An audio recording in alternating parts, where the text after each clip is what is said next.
Magandang araw sa lahat. Welcome po ulit dito sa atin channel, Ang Biyahe e Komida. Maraming salamat sa lahat ng nag-subscribe. Indeed. Punta tayo sa atin topic. Pelikula ni Daryl Yap base sa kwento ng pamilya ni Pepsi Paloma.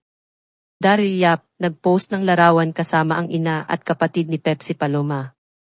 Itinaon ng direktor na si Daryl Yap sa ika-38 kaarawan niya ngayong Martes, December 7, 2025, ang revelasyon tungkol sa pagkikita at pag-uusap nila ng naulilang pamilya ni Pepsi Paloma.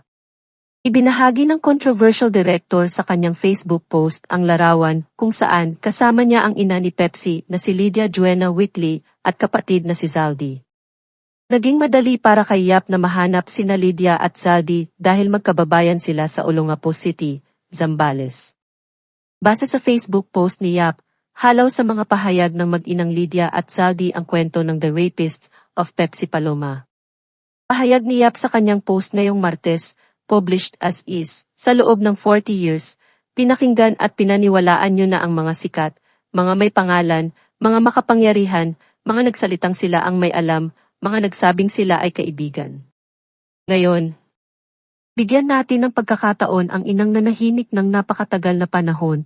Ang inang matapos mawalan ng anak ay patuloy na nasasaktan sa mga paratang at panghuhusga. Tapos na ang pananahimik ng nakababatang kapatid ni Pepsi, na noy 15 years old lamang, kasama ng actress hanggang sa mismong araw na siya ay natagpo ang walang buhay sa loob ng aparador. Mananahimik ang kasinungalingan dahil walang kamatayan ang katotohanan. Sila naman ang magsasalita. Sila naman ang magkukwento. Pamilya. Higit sa lahat, malakas na ingay ang nilikha ng teaser ng The Rapists of Pepsi Paloma dahil direktang binanggit ang pangalan ni Vic Soto sa eksena ni Gina Alahar at Red Bustamante. Si Gina ang gumaganap na Charito Solis at si Red naman ang gumaganap na Pepsi Paloma. Marami ang nabulabog at nayanig sa teaser na inilabas ni Yap noong mismong bagong taon, January 1. Ito ang dahilan para muling magsalita ang dating bold actor na si Gil Guerrero. Naungkat din ang panayam sa kapwa sexy star ni Pepsi na si Guada Guarin noong June 2024. Naniniwala si Gil na walang pang-aabuso na nangyari kay Pepsi. Ganito rin ang pahayag ni Guada. Inaasahang may bagong panayam na lalabas kay Guada sa linggong ito tungkol sa nalalaman niya sa mga nangyari noong June 1982. Si Guada ang kasama ni Pepsi sa Sulu Hotel, Quezon City, sa imbitasyon umano noon ni Vic, Joy De Leon, at ng pumanaw na komedyanteng si Richie De Horsey. Style ni Gil, nagpahiwatig si Guada na walang rape na nangyari pero pinili niyang manahimik noon dahil 14 years old pa lamang siya. Isang nakakaalam sa kwento ang nagsabing makalipas ang maraming taon, nagtangka si Guada na puhuntahan at kausapin si Vic sa studio ng Eat Bulaga, para humingi ng tawad dahil inosente ang aktor sa mabigat na akusasyon.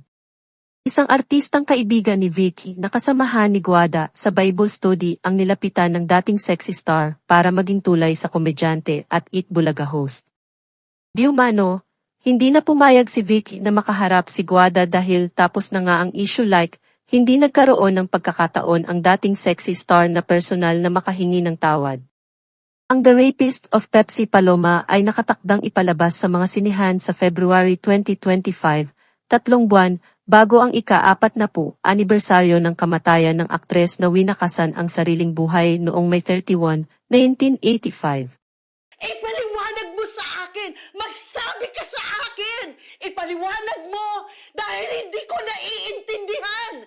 Pepsi, sumagot ka! Nirape ka ba ni Vic Soto? Ah!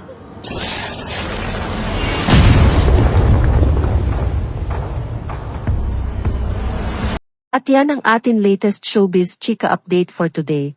Huwag kalimutan mag-subscribe, click the notification bell for more showbiz chika updates, like and share the video at suportahan po ang atin Facebook page. Maraming salamat sa lahat ng nag-subscribe. Indeed.